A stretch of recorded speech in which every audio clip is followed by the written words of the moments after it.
Buenas noches, bienvenido un año más al ciclo de conferencias de la Cofradía del Cristo de la Buena Muerte. Primeramente, darle las gracias a don Fernando por acompañarnos esta noche y a todos ustedes por acompañarnos. Antes de empezar la disertación, nos ponemos en manos del Señor con una oración.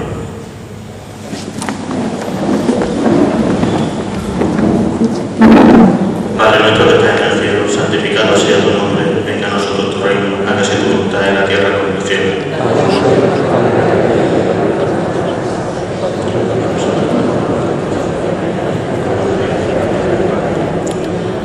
Dios te salve María, llena eres de gracia, el Señor es contigo, bendita tú eres entre todas las mujeres y bendito el fruto de tu vientre Jesús.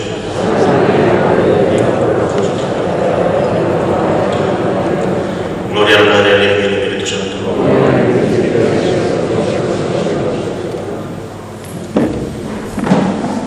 A continuación, pasamos la palabra a Ramón, a ganar la breve presentación.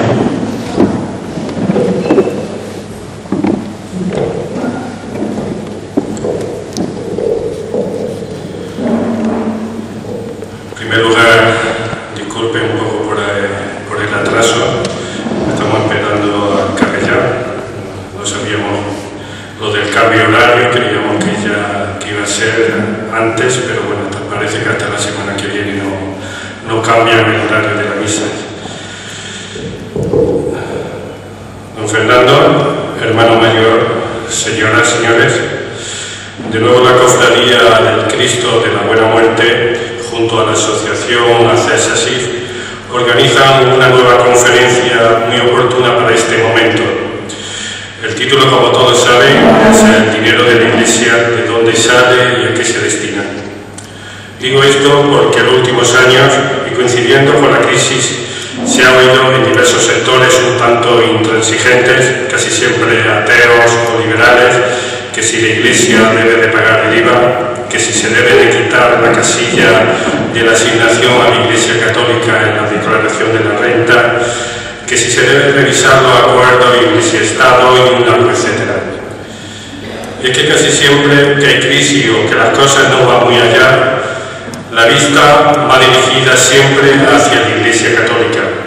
Y lo malo es que al final lo consiguen más o menos con un desastroso resultado.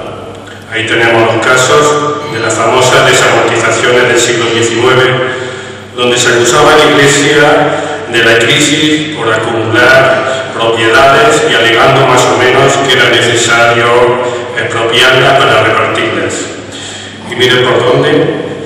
Sí que se expropiaron, pero no se repartieron, sino que aquellos, por lo general, que reclamaban dichas medidas, fueron los que se quedaron con las tierras a un precio irrisorio, quedando los trabajadores que la labraban en una situación mucho más precaria que la anterior a la expropiación, naciendo una nueva y minoritaria clase social de nuevos ricos y quizás más tiránicos, si cabe, que lo que supuestamente existía hasta ese momento. Otro momento de crisis fue la Segunda República y las miradas de los mismos iban dirigidas de nuevo hacia la Iglesia Católica. Todos sabemos de sobra las dramáticas consecuencias del fomento del odio y de la mentira acusadora hacia ella. Hoy de nuevo vuelven por sus fueros, pidiendo la eliminación de supuestos privilegios y sembrando cierto odio hacia la Iglesia Católica. Tenemos el ejemplo de diferentes atentados a lo largo de los últimos tiempos en diferentes templos de la geografía nacional, como es el caso de la ocupación de la capilla de la universidad o la quema de puertas en diferentes templos o artefactos, como fue el caso de la Almudena o últimamente la Basílica del Pilar. Por ello hemos querido que para desbaratar las acusaciones o exigencias contra la Iglesia no hay nada mejor que estar informados y formados para poder rebatir. Y en ello creo que todos tenemos la responsabilidad y el deber de hacerlo, pues pensamos que lo que va contra la Iglesia va contra cada uno de nosotros los católicos, ya que todos somos uno. En definitiva, llevamos años diciendo que ha llegado la hora de los fieles, de dar un paso al frente en defensa de nuestra fe y de nuestras raíces cristianas. cristianas. Y sin más preámbulos, y para informarnos de todo esto, está con nosotros don Fernando Jiménez Barrio-Canal. Nada mejor para hablarnos de números que él, pues es profesor titular de Economía Financiera y Contabilidad de la Universidad Autónoma de Madrid, de donde fue decano de la Facultad de Ciencias Económicas y Empresariales. Y nada mejor que él para hablarnos del dinero de la Iglesia, ya que también es vicesecretario para Asuntos Económicos de la Conferencia Episcopal Española, cargo para el que fue elegido por los obispos en noviembre de 2005. Aunque ya desde 1992 ha venido colaborando con la Conferencia Episcopal como secretario técnico de la gerencia, teniendo como labor fundamental el asesoramiento en materia económico-fiscal a todas las diócesis de España, así como la gestión del patrimonio de la conferencia. En estos años ha participado activamente en las reuniones con los representantes del Gobierno de cara a la interpretación de los acuerdos Iglesia-Estado en materia económica. Es además presidente y consejero delegado de Radio Popular y consejero de 13 Televisión. Con motivo de la celebración en Madrid de la Jornada Mundial de la Juventud en 2011, ha desempeñado el cargo de director financiero de la JMJ. Mantiene otros cargos como secretario del Consejo Asesor Fiscal de Entidades Eclesiásticas. Es también patrono de la Universidad Pontificia de Salamanca. En 2004 fue nombrado caballero comendador de la Orden de San Gregorio Magno, nombrado por su santidad Juan Pablo II, y en 2012 condecorado con la Gran Cruz de la Orden de San Gregorio Magno, también por su santidad Benedicto XVI. Tiene 45 años, está casado y es padre de 5 hijos. Antes de acabar, quisiera en nombre de la cofradía y de la asociación dar las gracias a José Checa por el esfuerzo que ha realizado para que esta conferencia tuviera lugar. Y sin más, toma la palabra don Fernando Jiménez Barrio-Canal.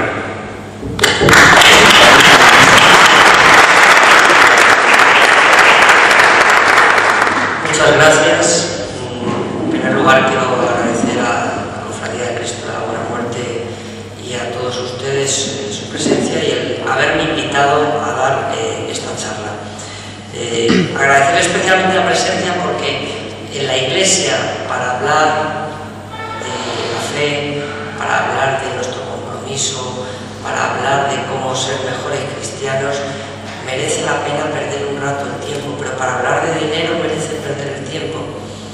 Bueno, vamos a intentar que así sea, vamos a intentar que así sea. Yo voy a intentar brevemente explicarles cosas. Hablar de números es muy difícil y decir cifras es muy difícil porque ustedes no se pueden quedar con ellas. En cualquier caso, en la página de la Conferencia Episcopal Española, que es todo en internet, todos los datos que voy a dar están, está la memoria económica de actividades de la Iglesia, está todo. Yo les voy a hacer un pequeño resumen desde mi visión de cristiano. Voy a empezar la charla al revés. Todo el mundo piensa, bueno, va a explicar este señor qué perritas tienen, qué euros tienen en la Iglesia y luego a qué los destinan. A mí me gusta explicar las cosas al revés. ¿Para qué quiere la Iglesia el dinero? Y después, ¿de dónde lo tiene? ¿No? Es un poco esto. En primer lugar, yo creo que hablar de dinero en la vida de la Iglesia siempre crea cierto desconcierto. Hay una falta de juicio objetivo en nuestro país. Cuando se habla de dinero y de Iglesia, normalmente para ponerla a canto. Los curas piden mucho, a la Iglesia está subvencionada por el Estado, a veces se acaba ya el concordato, ¿por qué tiene la Iglesia tantos privilegios? Que la Iglesia renuncia a todos esos privilegios para vivir en un Estado verdaderamente libre, lo que dice la Constitución Española.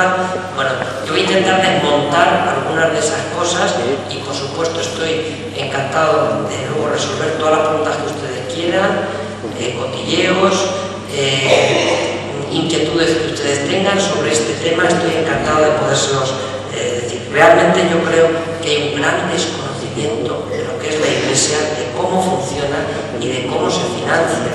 Yo creo que todo el mundo que empieza a conocer cómo se financia iglesia, la empieza a querer un poco más. Y yo, como creo que muchos de ustedes, creo que la inmensa mayoría son católicos y han venido aquí por eso, pues también, si esta charla les ayuda a querer un poco más a su iglesia, pues todavía será mejor. Y a última hora también les pediría alguna cosa, porque yo también soy de lo que pido.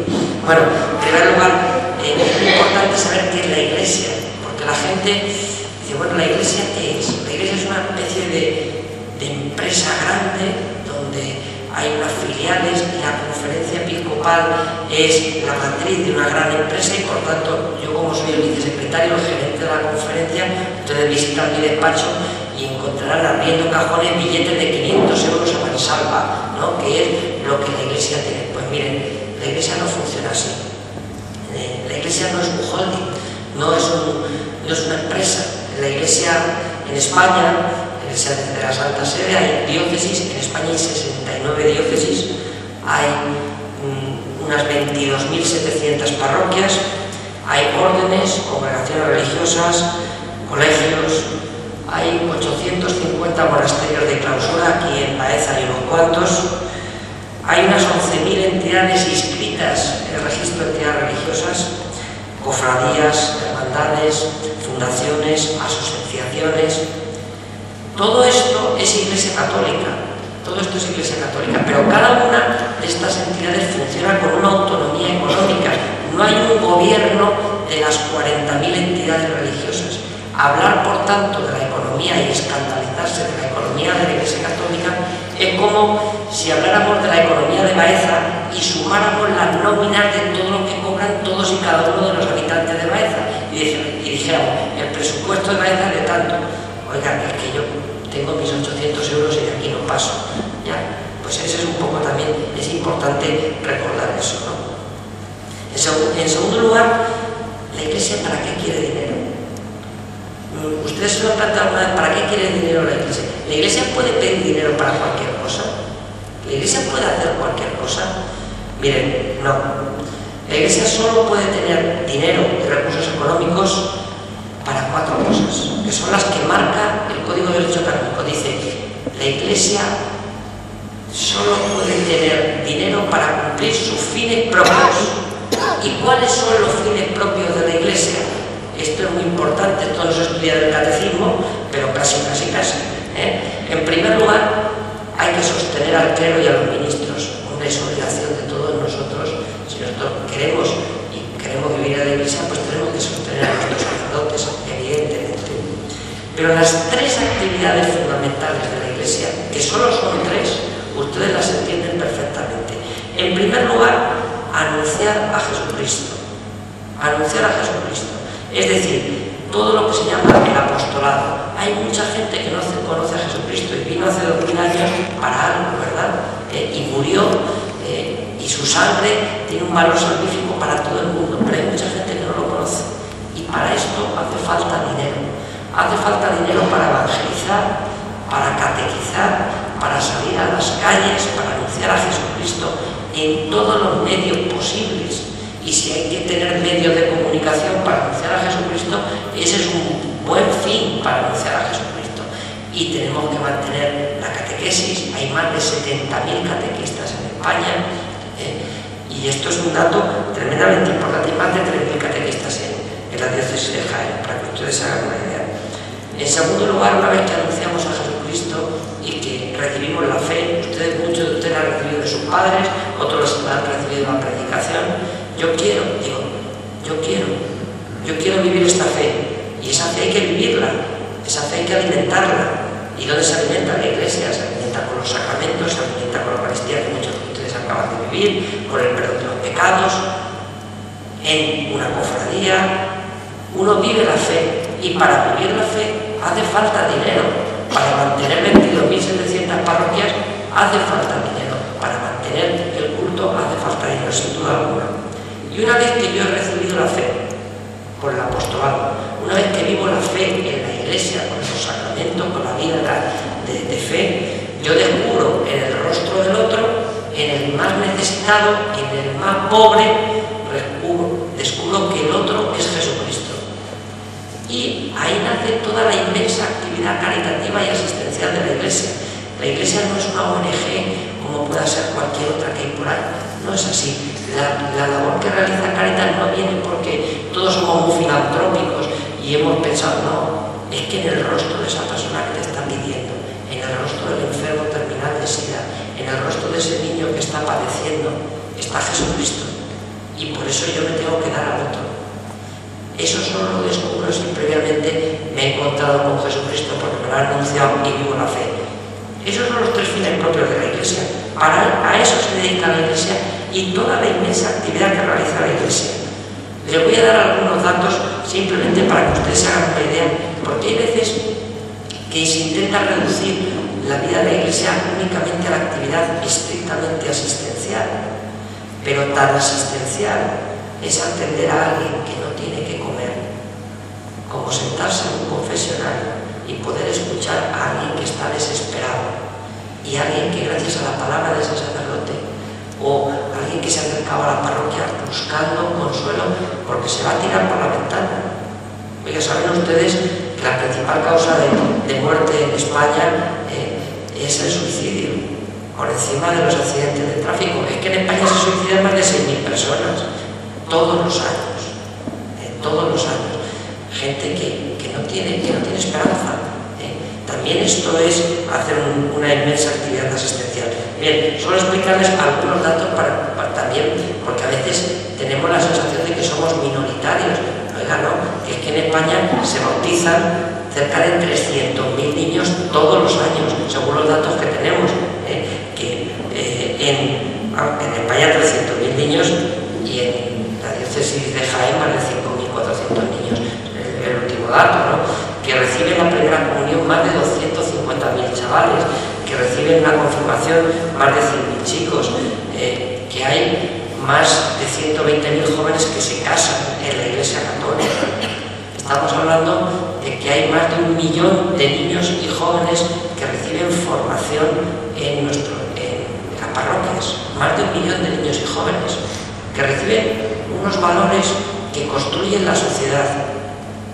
Esto es muy importante también explicárselo a los que no tienen fe o a los que critican por qué se le, entre comillas, se le ayuda a la Iglesia Católica. La Iglesia está prestando una inmensa labor que demandan los ciudadanos.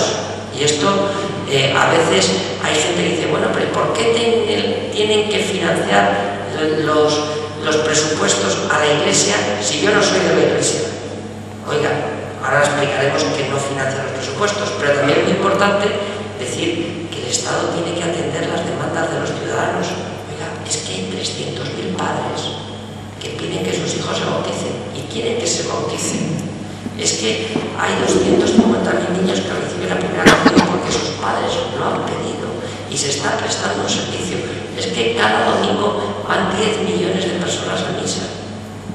Pero esto no es un cuento, son una demanda de 10 millones de ciudadanos. Por cierto, no hay ningún acto que congregue, que saque de sus casas, ni siquiera el fútbol, que saque de sus casas para ir a un sitio como ustedes acaban de ir a la mesa, a 10 millones de personas. Si es que al fútbol, el día que el Madrid y el Barça juegan en casa, hay 600.000 personas que van el fin de semana al fútbol, pero a un sitio y encima a rezar. 10 millones de personas. Oye, hay una demanda, los ciudadanos demandan esto y la Iglesia está viva en ese campo, ¿no? Yo creo que es importante todo esto contárselo a ustedes para que sepan que solo eso en sí obligaría al Estado a tener que colaborar con la Iglesia Católica. Darles algunos datos también, pues que el Evangelio no solo se anuncia en las parroquias. En España hay 142 capellanes en las cárceles. Y lo que a lo mejor ustedes no saben, 2.800 voluntarios que colaboran con esos capellanes anunciando a Jesucristo también en las prisiones. Estamos con una inmensa labor que se realiza en las parroquias, con los chavales jóvenes y con la gente mayor que también necesita el consuelo y el acompañamiento espiritual. Miren, yo voy a todas las diócesis de España. Es muy diferente hablar aquí, donde cualquier localidad pequeña tiene 3, 4, 5.000 habitantes o más de 15.000, como es el caso de ustedes, que cuando voy al norte, a Galicia, donde donde una diócesis como Orense tiene 1000 parroquias y donde cada parroquia puede tener 15 o 20 vecinos, y un párroco tiene 16 parroquias de 15 o 20 vecinos, y ese es el trabajo que tiene que realizar, con una media de edad de en torno a los 80 años, y donde la Iglesia también realiza una inmensa labor social, que es acompañar sencillamente a esta gente en pueblos donde no hay ya ni alcalde, ni actividad, ni agente, ni asistente social, ni nada por el estilo. La Iglesia realiza una labor importantísima en el ámbito de la educación. Como ustedes saben, hay 1.400.000 niños que reciben formación católica en los colegios de la Iglesia Católica, dando empleo a cerca de 100.000 personas. Por cierto, una cosa importante, que yo sé que aquí es un caballo de batalla en Andalucía: los colegios concertados no son un privilegio de la Iglesia, es un derecho que tienen los ciudadanos de poder decidir a dónde llevan a educar a sus hijos conforme a sus convicciones, no a las del Estado, a mis convicciones. Y es un derecho consagrado por la Constitución española, pero para eso te tienen que dar herramientas para poderlo hacer. Un apunte muy importante: los colegios concertados de titularidad de la Iglesia Católica ahorran a la administración pública 4.000 millones de euros. ¿Este dato de dónde me lo saco yo? Pues simplemente de la diferencia de lo que le cuesta a la administración pública una plaza en un colegio público, publicado por el Ministerio, y lo que paga por un colegio concertado. Y el Estado se ahorra 4.000 millones de euros. La Iglesia recibe del IRPF 245 millones. Solo en la educación el Estado se ahorra más de 4.000 millones de euros. La Iglesia española realiza una labor importantísima también de evangelización en el extranjero.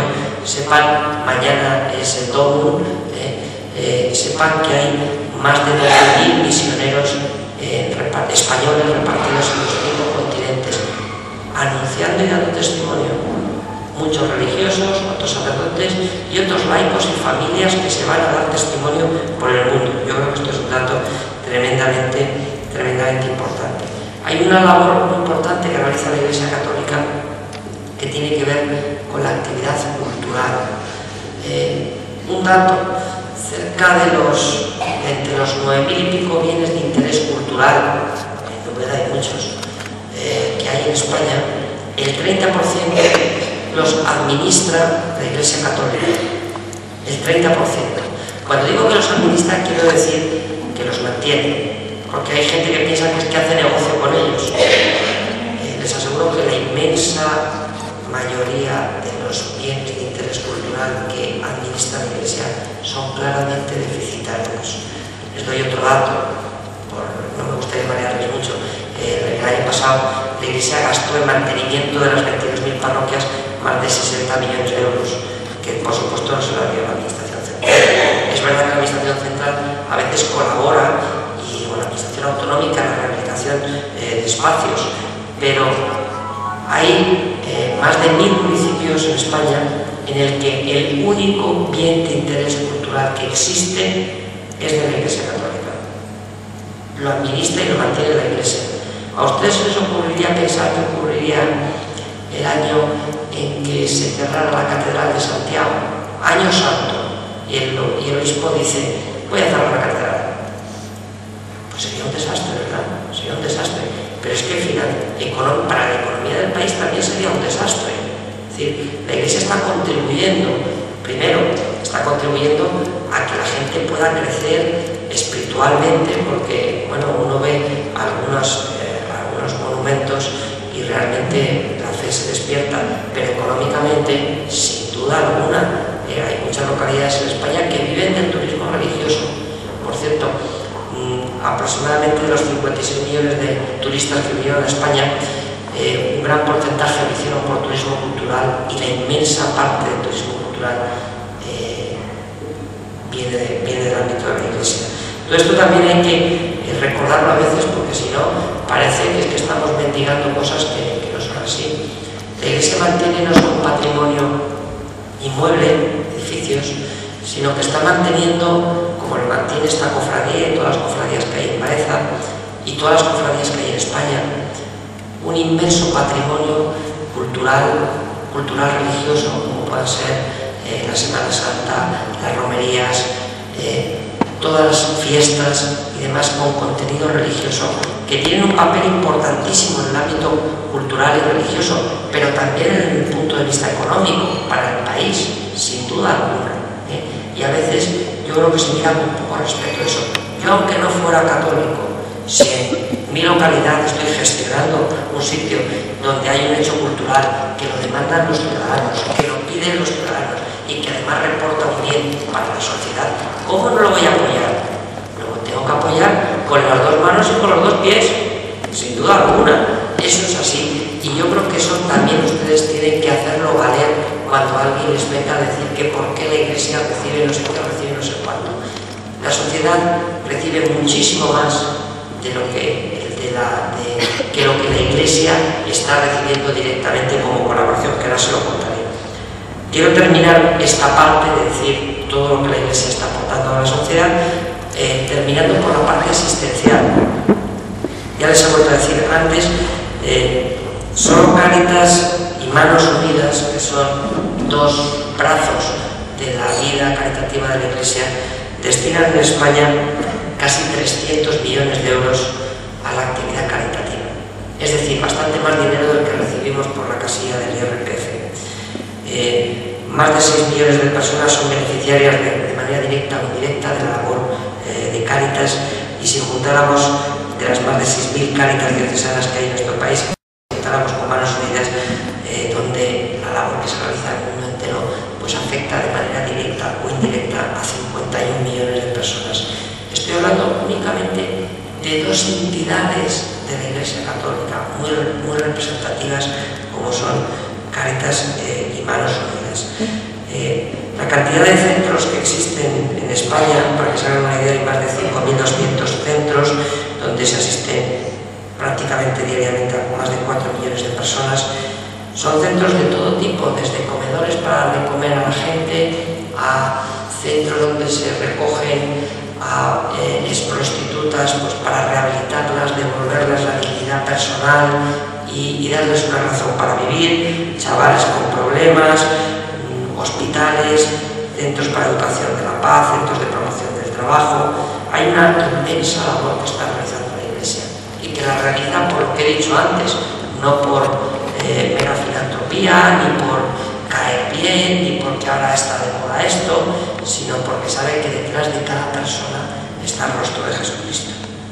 Bueno, yo les he dado algunos datos, pero ustedes los pueden completar con lo que hace la Iglesia por ustedes, en concreto, lo que ha pasado con su vida. Yo sé lo que ha pasado con mi vida, he visto cómo la Iglesia ha estado muy presente en mi casa, en mi familia, he visto morir santamente a mi padre, he visto morir santamente a mi suegra, bendiciendo a Dios, y he visto cómo pues a nosotros nos mantiene día a día la fe para poder. Por eso yo estoy encantado de venir aquí siempre que me llaman a cualquier sitio voy, porque yo solo puedo contar y dar testimonio de lo que he recibido, y eso también es una labor como la de muchos, que ustedes, si hablaran cada uno, pues dirían: a mí la Iglesia lo que ha pasado, y podría contar una historia estupenda.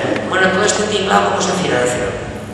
Todo esto, ¿cómo se financia? Miren, fundamentalmente podríamos decir que hay como tres grupos. Una cosa es la colaboración del Estado, otra es la aportación de los fieles y otra, muy marginal, el patrimonio. La colaboración del Estado proviene de los acuerdos Iglesia-Estado. Me quedan unos entre 10 y 12 minutos para que no se me duerman. En 1979 se firmaron los acuerdos. Ya se ha dicho antes en la presentación. ¿Por qué existen estos acuerdos? La Iglesia, es verdad que en el siglo XIX fue desamortizada. ¿Qué significa que fue desamortizada? Pues que los padres de los padres de los padres de los padres de ustedes decidieron en un momento determinado, cuando se murieron, testar en favor de la Iglesia, y la Iglesia tenía un enorme patrimonio del cual vivían. Probablemente lo rentaba bien, lo rentaba mal, yo no voy a entrar en eso. Ese patrimonio fue desamortizado, es decir, fue expropiado, es decir, fue robado a la Iglesia. se dice, vamos a establecer un nuevo sistema por el cual el Estado no va a financiar a la Iglesia, no va a financiar a la Iglesia, sino que la Iglesia recibirá lo que quieran los contribuyentes.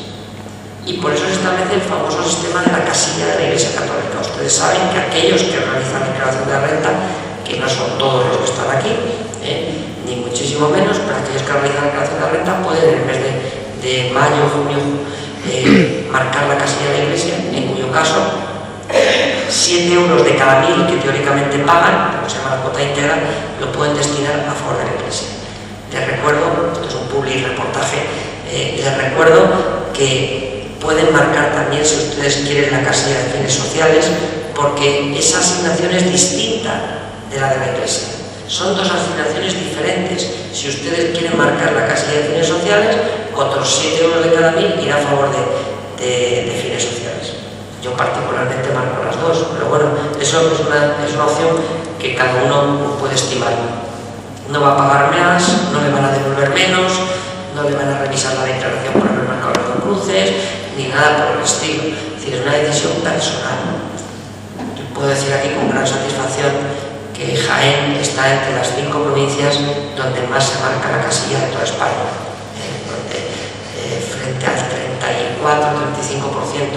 35% que se marca en España, Jaén está por encima del 51%. Podría ser más, sin duda alguna, pero bueno, se está por ahí, ¿no? Es un sistema que si nadie marcara la casilla, la Iglesia recibiría 0. Es así de claro, es así de simple. Frente a otras subvenciones, la Iglesia no tiene una participación de los presupuestos. Son ustedes los que lo deciden. Hay gente que dice, oye Fernando, di que esto se tendría que hacer con otras cosas. Yo no me meto en eso porque yo no soy político. Yo lo que sí sé es que a alguno aquí tal vez pueda haber 1 o 2 personas en la sala que no les guste el cine español. Y a ustedes no les dan a elegir. Ustedes financian el cine español porque hay una casilla en los presupuestos que financia directamente el cine español y que financian los partidos políticos, los sindicatos, el teatro, la cultura, el fútbol. Oiga, a mí no me gusta el fútbol, ¿por qué tengo que pagar yo financiar el fútbol, el deporte? A mí no me gusta el deporte. Pues porque el Estado entiende que ese tipo de actividades son de un beneficio social conjunto. Yo estoy de acuerdo con el sistema, yo estoy de acuerdo. Y la Iglesia ha renunciado a eso. Ha dicho, no, esto que el bien espiritual también es un bien de la persona. La Iglesia perfectamente podía haber pedido que se financie. De hecho, la confesión judía, la confesión musulmana y las iglesias evangélicas reciben una subvención directa del Estado. No tienen casilla porque no quieren, porque es más cómodo recibir una casilla que someterse a un referéndum todos los años, que es lo que nosotros tenemos.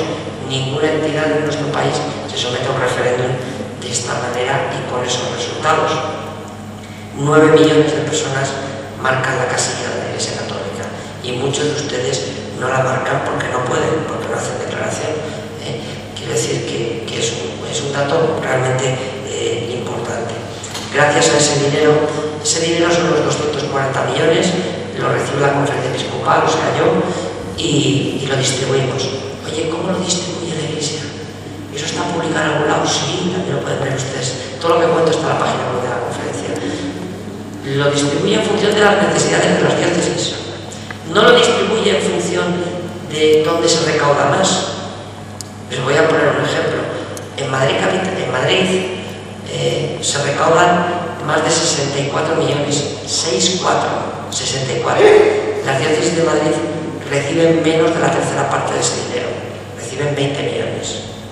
Es decir, se recaudan 3 veces más. ¿Por qué? Porque hay sitios donde se recauda menos y se da en función de las necesidades. En función de las necesidades. Oiga, ¿nos puede decir cómo es en Jaén?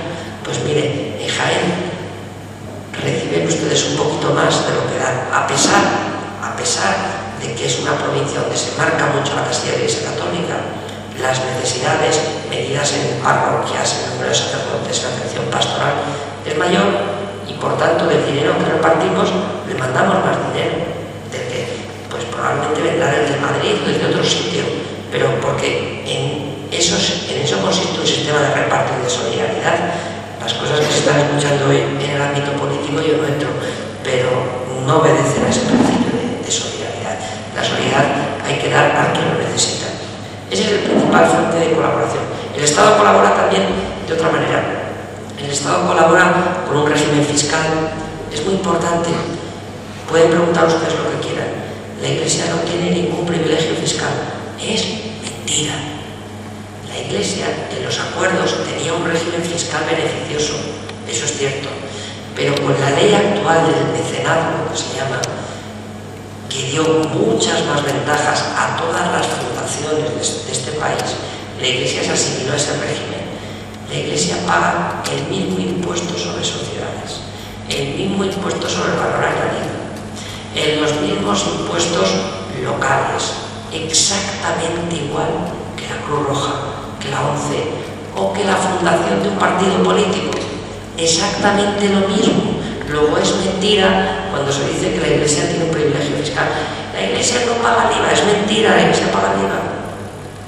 Ya lo siento yo por muchas cofradías que empezaron a tener que pagar el IVA de los mantos y no sé qué. Pues sí, se tuvo que renunciar a eso. Pues sí. La Iglesia tiene exactamente ese mismo régimen. Que no les engañen. El IVA de las iglesias. Claro, los bienes que están afectos a actividades de culto no pagan el IBI, la contribución urbana, claro, ni la sede de la fundación del partido X tampoco lo paga, exactamente igual, en el mismo régimen fiscal. No se lo crean, es mentira, no hay ningún privilegio fiscal. Y estoy dispuesto a rebatirlo con quien haga falta, porque además eso me dedico profesionalmente, o sea que me lo sé. Podemos discutir sobre este tema lo que ustedes quieran. Y luego hay un régimen de donativos. Ustedes saben que si ustedes se suscriben a su parroquia, pues pueden dar una cantidad periódica, ahora hablaré de eso, y ustedes se pueden desgravar el 25% del dinero. El 25%. Bueno, yo creo que eso está bien. Exactamente igual que una fundación, que una ONG, o cualquier entidad inscrita en el registro de entidades religiosas. Igual. Esa es la primera fuente de financiación. La segunda fuente de financiación son las aportaciones de los fieles. Las aportaciones de los fieles, las de ustedes, aquí evidentemente les voy a pedir dinero, como no puede ser de otra manera. Los fieles, ¿cómo aportan dinero? En las colectas de los domingos, que tiene un sentido. Yo aporto y colaboro en esa ofrenda a un gesto. Por cierto, no está prohibido echar billetes en los cestillos. Es una leyenda negra, hay gente que piensa que está prohibido echar billetes en los cestillos. No está prohibido. Pueden ustedes hacer la prueba, ya verán cómo no sale el billete volando, ni nada por el estilo. O sea, lo aceptan con buen gusto. O sea, no hay ningún problema en echar billetes. No es necesario echar las monedas que no se las daríamos a un pobre porque nos las tiraría a la cara. Echarlas en el cestillo. No es necesario tampoco, se pueden echar, claro que sí. Pero a mí me da un poco de pena muchas veces que no tenemos, es decir, si nosotros somos católicos, compartimos lo que hemos recibido la fe, y por eso la tengo que contar, la tengo que expresar y tengo que evangelizar, lo dice el Papa Francisco.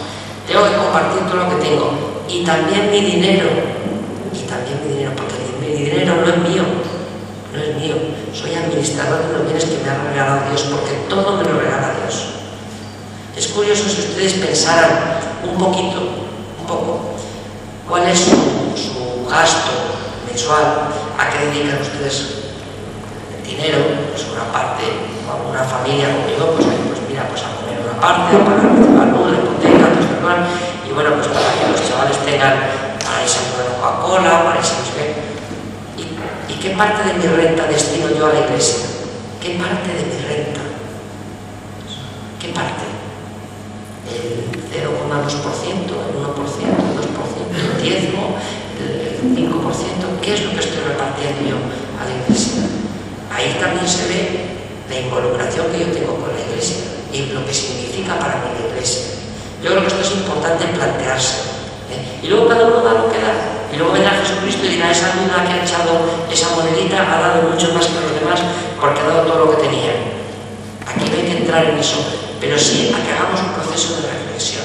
A mí me llama mucho la atención, y lo digo en todas las charlas a las que voy, cómo los padres no tienen ningún problema en pagar 50 euros porque su hijo estudie inglés. Porque es importante, sin inglés no se va a nada en la vida. Y luego a continuación, niños salen de la academia y le llevamos a catequesis. Que ahí no hay que pagar porque es gratis. Porque que yo sepa no se cobra normalmente las catequesis, que yo sepa no. Entonces, ¿qué es más importante, la catequesis o el inglés? Pues está claro que el inglés, porque para el inglés estoy dispuesto a aportar 50 euros, pero para que mi hijo esté en catequesis, para que haya calefacción, si hay calefacción, para que haya materiales, para que haya personas que dediquen tiempo a esto, eso se alimentará de otro lado. Es importante también poner en valor las cosas que tenemos, ¿no?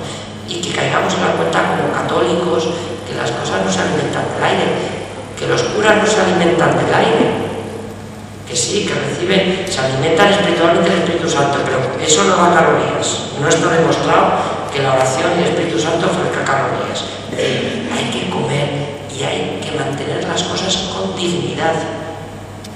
Los que forman parte de una cofradía saben que hay que mantener las cosas con dignidad, porque nuestro paso es importante que esté bien, que esté puro, que esté limpio, que esté, pues la iglesia entera está bien.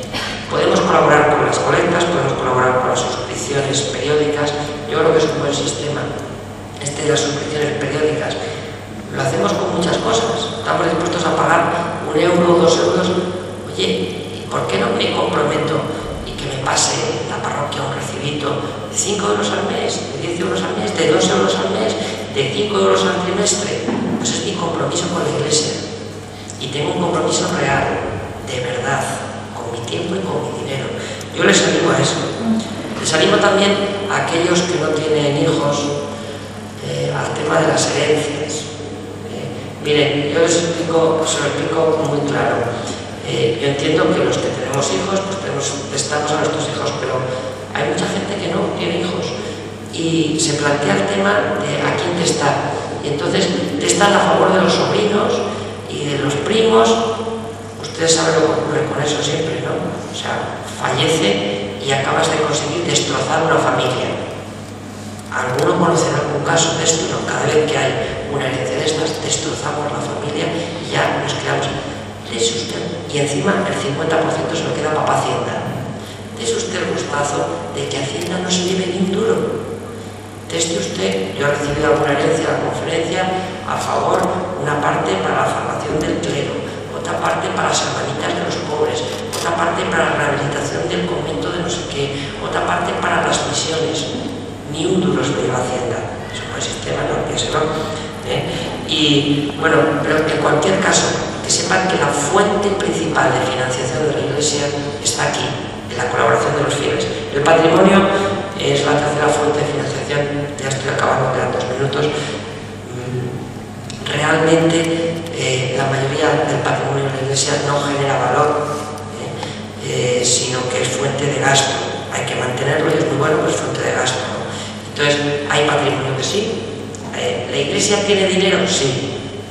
Oye, pero yo he oído que hay algunas diócesis que tienen millones de euros, con la cantidad de pobres que hay, y tienen millones de euros. Sí. ¿Y eso no es una vergüenza? No. Porque ese dinero, ¿de dónde viene? El que hay viene de que usted donó una vez un dinero y dijo: esta casa la dono para la iglesia para que se digan misas por mí y que lo puedan decir misas sacerdotes que están en el tercer mundo o en Rusia o en China y donde no tienen dinero. Y se ha constituido una fundación y se ha vendido su casa y está en un depósito y ese depósito está a plazo fijo y con los intereses del piso que usted testó se pueden durante años poder pagar intenciones de misas de sacerdotes que están en sitios donde no podrían vivir sino de otra manera. Y esa fundación existe y es obligación del obispado mantenerla y que obtenga una rentabilidad adecuada, siempre muy conservadora pero adecuada. ¿Y ese dinero está? Pues sí, y no hay que ocultarlo, pero es que ese dinero no lo podemos deshacer, no lo podemos deshacer. Lo digo también porque hay veces que hay todos estos muros, ¿no? Yo os voy a acabar diciéndoles que un obispo cobra 1.250 euros al mes, que la mayoría de los sacerdotes en España tienen una retribución que varía entre los 700 y los 950 euros al mes, que cuando se jubilan perciben la pensión mínima, que cotizan por el salario mínimo interprofesional, que no tienen derecho a paro, no hay derecho a paro en la profesión, pero bueno, tampoco tienen derecho a baja. Bueno, también para que se hagan una idea de cuál es la situación real que hay, ¿no? Y yo lo que les animo, hay muchas cosas que hacer con el dinero de la Iglesia, sí. Tenemos que ser más transparentes, sí. Yo pido a todos los párrocos, aquí no hay párrocos hoy prácticamente, pero yo pido a todos los párrocos que publiquen sus cuentas en la puerta, que todo el mundo sepa a qué se lleva el dinero. Hay que dar mucha más transparencia económica, hay que dar mucha más gestión, hay que hacer mejor gestión económica, pero sobre todo dos cosas y con esto acabo. Al final la Iglesia la financiamos fundamentalmente los católicos, somos los que financiamos la Iglesia. Y el dinero, la Iglesia solo lo quiere para poder anunciar el Evangelio, para poder vivir la fe y para poder darse a los demás. Muchas gracias.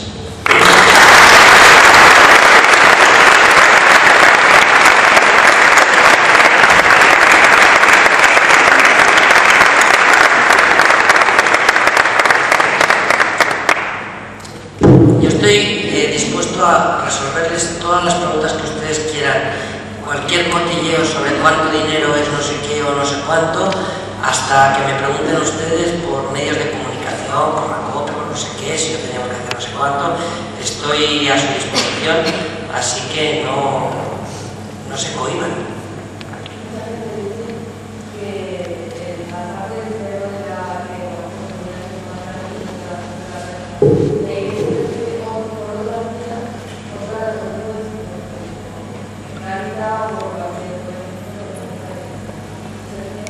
Vamos a ver, yo matizo siempre mis palabras. La Iglesia recibe únicamente para su sostenimiento lo que los contribuyentes marcan.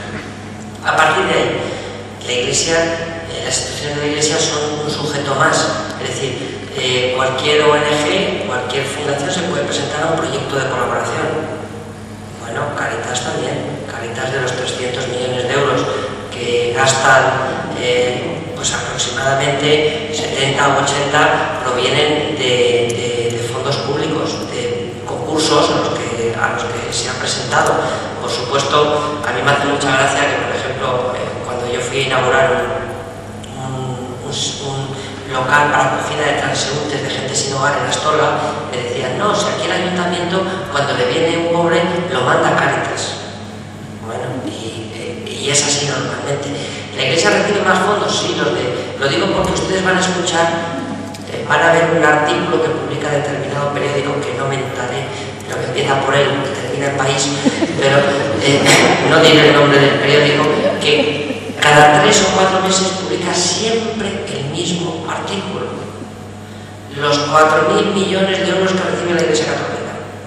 Entonces dice, la Iglesia recibe por los convenios de los colegios concertados 2.000 millones de euros. Mentira. Lo reciben los ciudadanos que deciden llevar a sus hijos a ese colegio, que por cierto ahorra 4.000 millones de euros. La Iglesia recibe por los profesores de religión. No, hombre, no. Eso lo recibirán los profesores de religión porque trabajan. Usted no es subvencionado por trabajar. El profesor de religión, que no es la Iglesia, recibe un determinado sueldo. La Iglesia recibe por atención espiritual en los hospitales. Es que el capellán está currando allí las 24 horas por día y recibe, no sé si cerca de 1.400 euros en muchos casos, pero porque está trabajando. Es decir, no son subvenciones, la Iglesia no está subvencionada por el Estado. La Iglesia, en algunas instituciones de la Iglesia, recibe colaboraciones como por ejemplo para rehabilitar una catedral, pues claro que sí, pero no son subvenciones para el mantenimiento de la Iglesia, son subvenciones que al final retornan en mucho más para la sociedad. Esa es un poco la explicación. En primer lugar, quiere decir que el favor al ponente de que reciba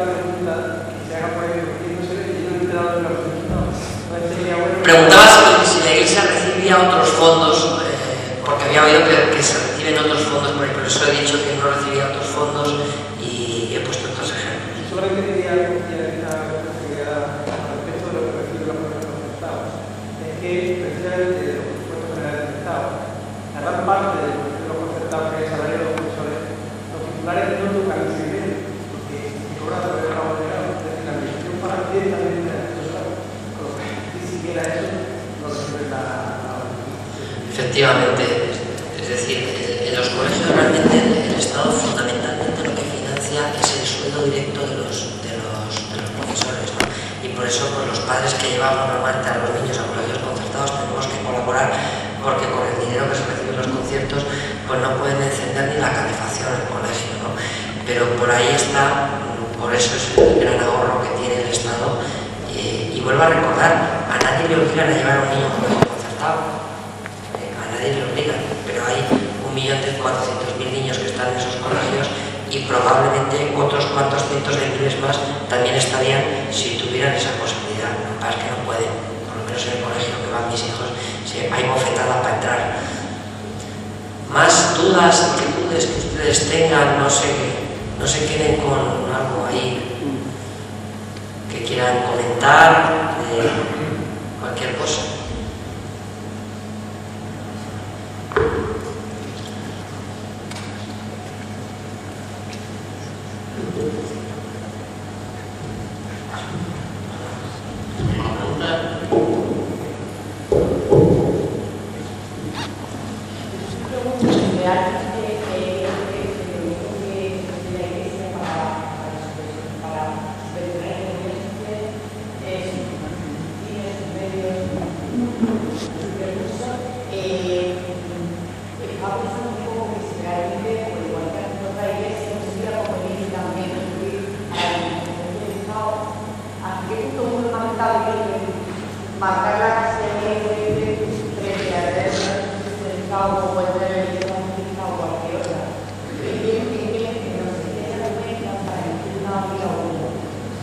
Bueno, yo creo que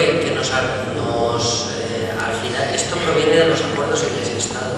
O sea, hubo un momento en el que hasta el año 79 la Iglesia estaba muy unida a la estructura del Estado. Eran otros tiempos, vivíamos con otro régimen político. En el año 76 se firma un primer acuerdo de separación clara entre la Iglesia y el Estado.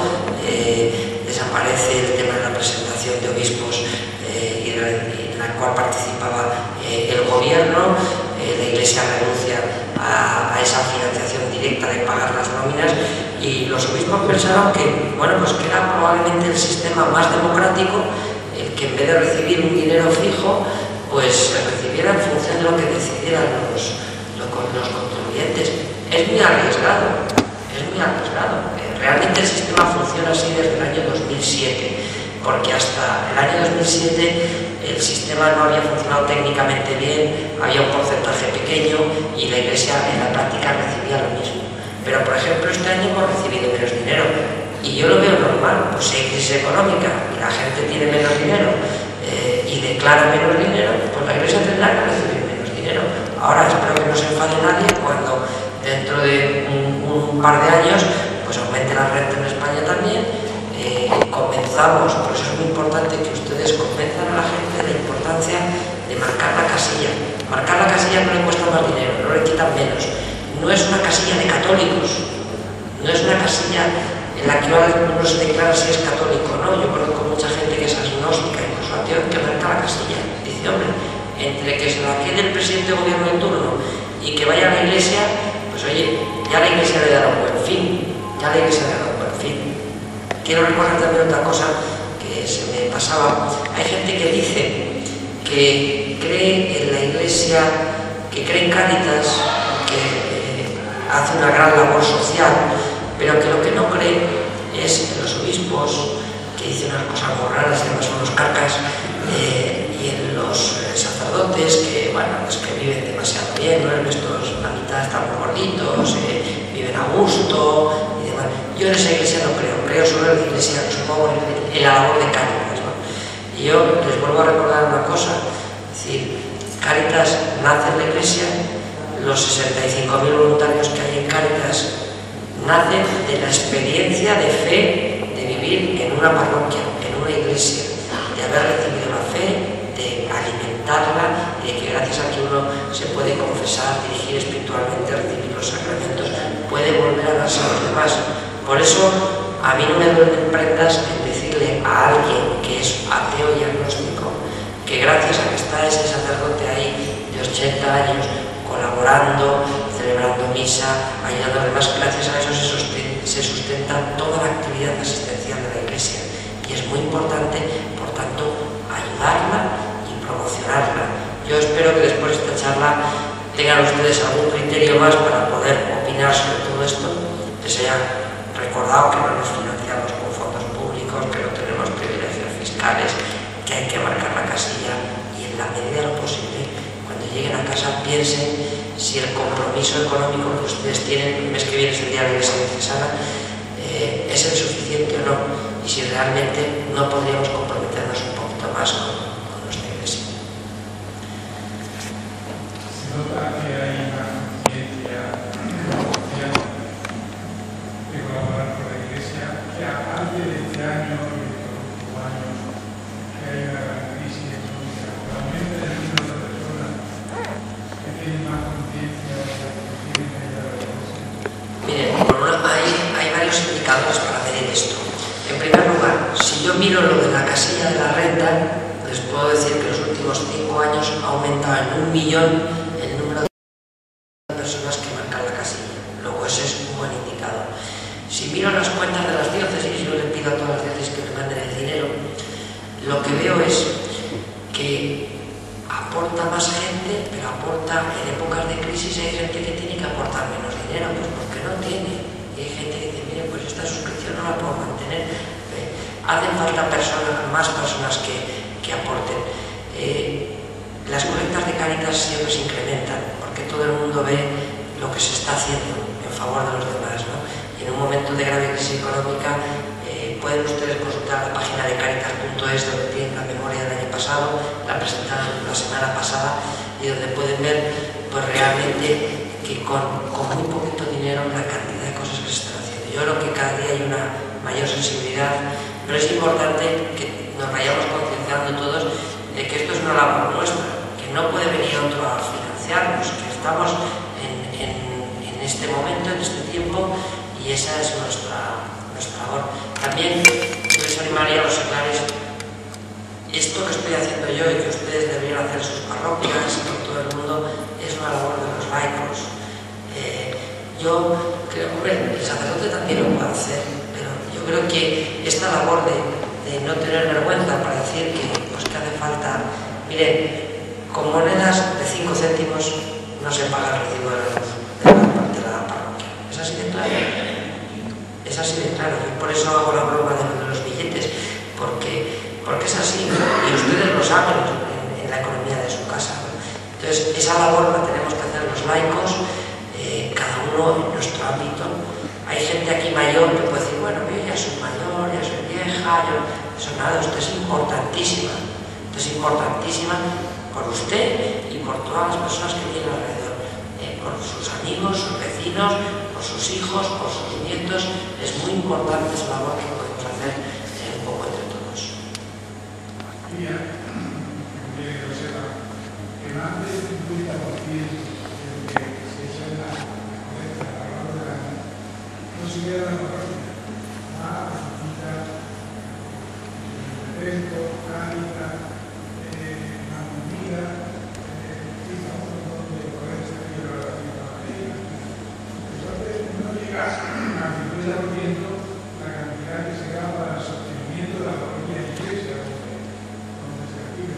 Claro, es decir, ustedes saben, por si no lo han escuchado todo, es decir, muchas de las colectas que se realizan en la parroquia pues son, pues por ejemplo, la de mañana pues va para el domo, otra irá para la campaña contra el hambre, otra va para una campaña de rehabilitación de templos. Es decir, probablemente en muchas parroquias solo el 50% del dinero que se da allí va directamente a la parroquia, va para otras también, para otras necesidades de la iglesia que también son muy importantes, como las que estamos mencionando. Por eso, bueno, pues yo creo que es importante esa concienciación. Al fondo había otra pregunta. Quisiera apartarme un poco del tema económico y quería preguntarle, ya que ha abierto la posibilidad para ello, ¿qué lectura se puede hacer de tanta película de violencia que pone 13? Sí, vamos a ver. Yo, con relación a este asunto, yo les cuento un poco los medios de comunicación dentro de la Iglesia. hay dos tipos: los medios de comunicación temáticos y los medios de comunicación generalistas. Los medios de comunicación temáticos son una revista religiosa. Siempre que hay un contenido generalista, pues se puede estar o no de acuerdo con las tertulias políticas, con contenidos que no son la voz de la Iglesia, que no representan a la Iglesia cuando da catequesis. De hecho, la COPE no es la Iglesia, ni 13TV es la Iglesia, son empresas de las cuales son propietarias en parte, no en todo, en parte en todo, la Conferencia Episcopal, y que intentan mandar esos mensajes. Por contestar concretamente a su pregunta, en la 13 Televisión es una televisión generalista que en su día los obispos pidieron al gobierno de entonces Aznar que nos concedieran una licencia de televisión. No nos concedieron una licencia de televisión, tuvimos que ir a alquilarle a un proveedor de los que sí le han concedido licencia de televisión y pagarle unos cuantos millones de euros al año para poder emitir. Es curioso que alguien le diera un gratis la licencia, no la usa y que a ti te cobra un montón de millones de euros por emitir, ¿no? Se intenta hacer una televisión generalista, es decir, una televisión que pueda ver más o menos todo el mundo con contenidos propios. Los contenidos propios los ven ustedes porque ven la misa, no es ningún problema, el comentario del día, la audiencia del Vaticano, la película de viernes por la noche, el programa Más que Noticias y un montón de cosas más que están salpicadas. Y luego hay que hacer una televisión generalista, y eso es muy complicado. ¿Qué es lo que se intenta? Con muy poco dinero, para que ustedes hagan una idea, la película que pondrá mañana Televisión Española por la noche, o Antena 3 el domingo por la noche, cuesta aproximadamente ponerla en torno a 100.000 euros. 100.000. Un episodio de Águila Roja le cuesta a Televisión Española 1 millón de euros. 100.000, 1 millón de euros. Las películas que pone 13 no puede pagar más de 3.000 euros por cada película, porque no tenemos más dinero, evidentemente. Eso hace que no puedas poner las películas que a ti te gustaría poner, sino que puedes poner las películas que te dejan poner. Además, no puedes comprarlas una a una, sino que tienes que comprar paquetes porque no te venden las películas por separado. Aún así, se intenta hacer un expurgo. Yo estoy con usted en que durante meses se han estado poniendo películas, sobre todo por la noche. Ahora ya no, pero sobre todo antes a las 12 de la noche se ponían películas absolutamente inapropiadas desde mi punto de vista. Luego en esto hay gente que opina de una manera o de otra. Desde hace un mes, la Comisión Episcopal de Medios de Comunicación Social ha intervenido en las películas, las va a visionar todas previamente y va a decidir qué películas se pueden poner y qué películas no se pueden poner aún, con lo cual yo creo que mejorará la calidad de las películas con todas estas restricciones. A pesar de todo, ¿se podrá colar algo? Pues es posible que sí. Yo siempre hago la comparativa con otras televisiones. Es muy difícil hacer televisión, les aseguro, es muy difícil hacer televisión a día de hoy con los contenidos basura que hay por ahí, ¿no? Pero eso no obsta para que hay que hacer la mejor televisión posible y que te dejen. Yo espero que eso mejore. De todas formas, a mí me viene muy bien que cuando pongan una película inapropiada, que normalmente lo suele hacer gente y dice, han puesto ustedes una película que... Y entonces ya echamos la bronca e intentamos que no vuelva a ocurrir. Solo puedo pedir perdón cuando cometen eso, porque no es nuestro objetivo.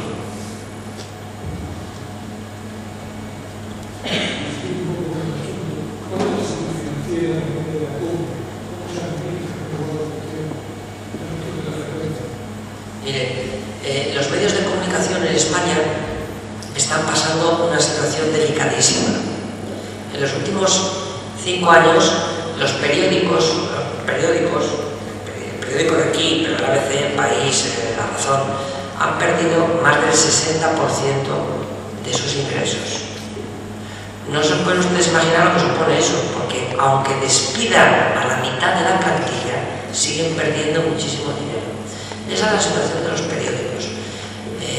Los medios de comunicación, hay medios, no les oculto nada. El Grupo Prisa debe más de 3.500 millones de euros, es decir, más de 500.000 millones de pesetas, porque eso es lo que yo entiendo, yo no sé la historia tan grupo de unidad editorial del mundo debe más de 1.000 millones de euros, para que se hagan una idea. Es decir, la situación está fatal en los medios de comunicación, muy mal, y si no cambia la crisis se llevará por delante a la práctica totalidad. En el caso de la COPE, de la parte que a mí me corresponde como presidente, lo que les puedo decir es que nosotros lo que intentamos es ir un poco mejor que el mercado.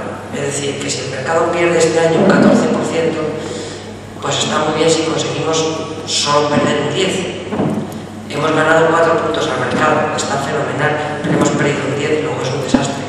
Esa es la situación que hay ahora mismo. La COPE no le debe un solo euro a un banco, somos probablemente uno de los poquísimos medios que no le debe ni un solo euro a un banco, que tiene saldo positivo, que no se financia con cargo a la conferencia episcopal, sino a sus fondos propios, y que esperamos poder salir adelante de toda esta crisis económica.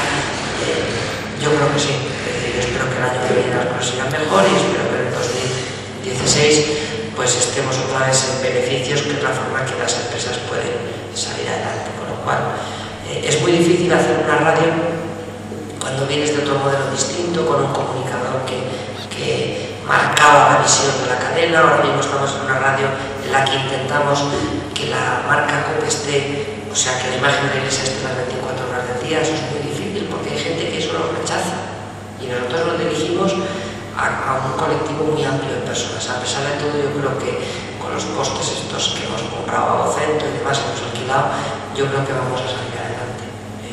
El tema de la tele es mucho más complicado porque es un tema en el que estamos pendientes de que el gobierno actual decida concedernos lo que a los demás les concedió y no utilizan. Pues estamos esperando a que nos concedan una licencia de televisión, y si nos la conceden, pues saldrá adelante nuestra televisión, y si no nos la conceden, no saldrá adelante nuestra televisión y la tendremos que cerrar. Pero yo creo que merece la pena las más de 100.000 personas que ven la televisión en 13, que ven la misa en 13 Televisión todos los días, que es la parroquia más grande de España de largo, porque hay cerca de 100.000 personas que ven la misa todos los días, lunes y martes. Yo creo que merece la pena intentar que eso salga adelante, mejorar todo lo que hemos dicho antes de las películas, de los contenidos, de los tertulianos que se pelean como si fueran verduleras y no sé cuántas cosas. Tenemos que mejorar todo eso para hacer una televisión de calidad. Ese es el trabajo que hacemos con los medios, muy difícil. Son dos empresas hermanas de la misma manera, pero entre ellas yo he procurado desde el primer minuto separarlas, porque no quiero que si una le vaya mal, la otra se constipe mucho. Entonces son dos empresas hijas de la conferencia episcopal, pero entre sí el director de informativos es el mismo, hay 6 miembros del consejo de administración que están en la COPE, que también están en 13, comparten algunos, la línea editorial es la misma, el ideario es el mismo, pero los directivos son los mismos. No conectan porque no tenemos dinero para poder conectar, y hemos preferido cobrar algo de publicidad mientras nos conceden el canal. Pero esperamos dentro, tan pronto tenemos el canal, volver a conectarse.